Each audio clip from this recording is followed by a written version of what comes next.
De volta ao nosso curso preparatório de matemática para você que vai prestar técnico integrado do Instituto Federal de São Paulo.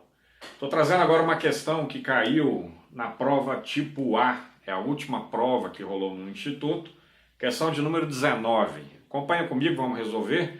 Antes de convidar para você maratonar as aulas anteriores, tem muita aula gravada para o IFSP.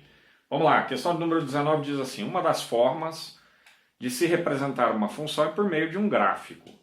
Esse tipo de representação mostra muitas informações sobre o comportamento da função.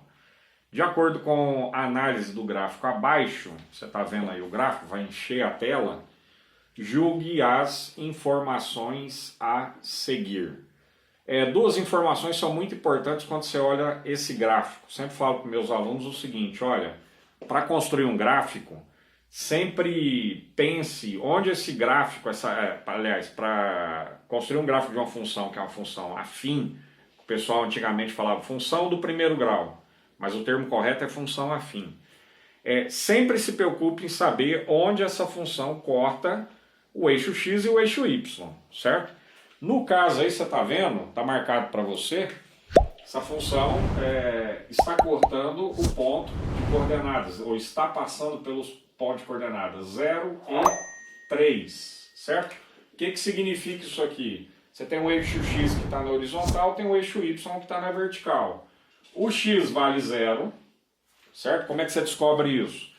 Pensa em sol de meio-dia, sol passando lá pelo eixo Y. Projeta isso no eixo X. Você vai lá para a origem. Na origem, as coordenadas são 0, 0. Nesse caso específico, X é 0. Tá? Aí você precisa descobrir o tamanho desse ponto no eixo Y. Você dá uma olhada aí, você está indo de 0 até 3, certo? Ou você saiu de 0 e foi até 3 para descobrir o tamanho. Então essa coordenada é a coordenada Y, nesse caso vale 3. Sempre todo par ordenado é representado por X primeiro, Y depois. Isso você não pode esquecer, certo? E também, além desse ponto de coordenadas 0 e 3, você tem um ponto, outro ponto onde a reta está passando, nesse caso cruzando o eixo X, que é o ponto de coordenadas 3 e X. Se você olhar, esse ponto tem tamanho no eixo X igual a 3 e tamanho no eixo Y igual a 0. Passa uma linha imaginária lá pelo eixo X e vê onde que ele vai parar no eixo Y. Você vai ver que esse ponto não tem tamanho, entre aspas, no eixo Y. Beleza? Então a reta está passando por esses dois pontos. Em especial, é bom eu te informar, esse 3 aqui é o que a gente chama de zero da função. Tá bom? Está aparecendo para você indicação, sugestão de uma aula da série Tudo que você precisa saber de função afim. Se você tiver tempo, quiser se preparar melhor, dá uma olhada nessa aula. Lá, inclusive, eu ensino a como construir gráficos como esse aí. Dá uma olhada que vale a pena, tá bom? É uma aula que demora uma hora e um pouquinho, tá?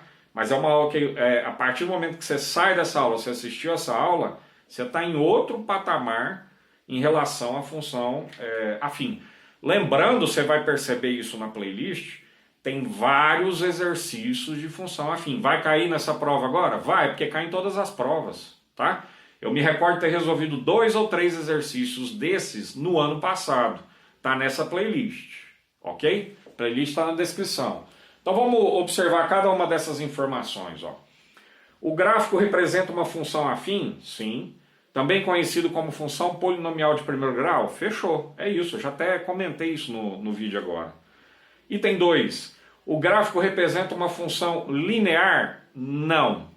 Por quê? Porque para representar uma função linear, esse gráfico deveria passar pela origem. A origem é o ponto, origem é o ponto de coordenadas 0, 0. O gráfico dessa função não passa pela origem, não passa nesse ponto, certo? Essa aula retrata muito bem, você tem função constante, você tem função linear, aliás, você tem função constante, você tem função linear, isso mesmo, função identidade e depois função afim, certo? Você vai concluir depois dessa aula que as outras 3 anteriores, até chegar em função afim, são casos especiais de função afim. Tanto a constante como a linear e a identidade, tá bom? Essa aula traz todas as informações. Beleza. Então essa aí é falsa, número 2. Em algarismo romano. Número 3.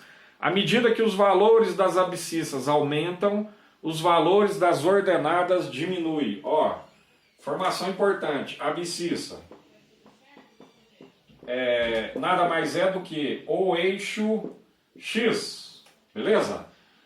Ordenada nada mais é do que o eixo Y. Pronto. É um nome, abscissa é um nome para denominar o eixo X, ordenada é um nome para determinar o eixo Y.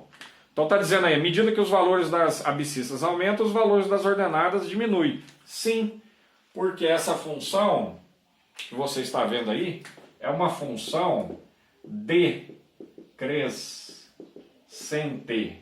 Beleza? X aumenta, Y diminui. Ou X diminui e Y aumenta. Certo? Você vai perceber isso. Olha lá, no X eu estou indo de 1, 2, 3. E no Y eu estou vindo de 3, 2, 1. Acontece exatamente o contrário em Y, certo? Uma das variáveis aumenta. O que acontece automaticamente com a outra? Diminui. Ou, se uma diminuir, a outra aumenta. Isso é característica de função decrescente. Bota isso na sua cabeça. Beleza.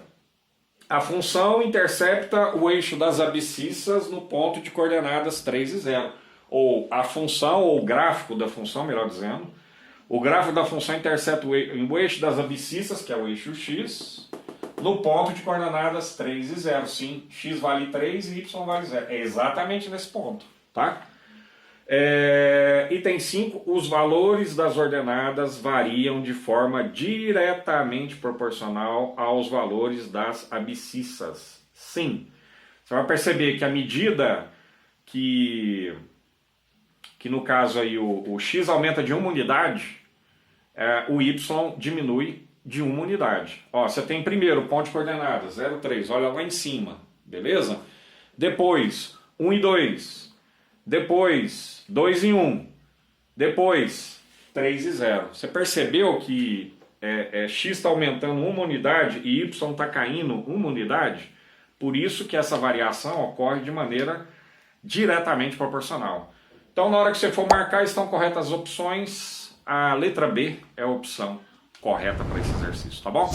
Não se esqueça aí de entrar no nosso grupo, lá no WhatsApp, é lá que estão rolando as discussões a respeito de IFSP. Maratonar a nossa playlist, beleza? Se inscrever nesse canal para você ter acesso às aulas do IFSP e de outros institutos que vão rolar. Eu retorno em breve. Até!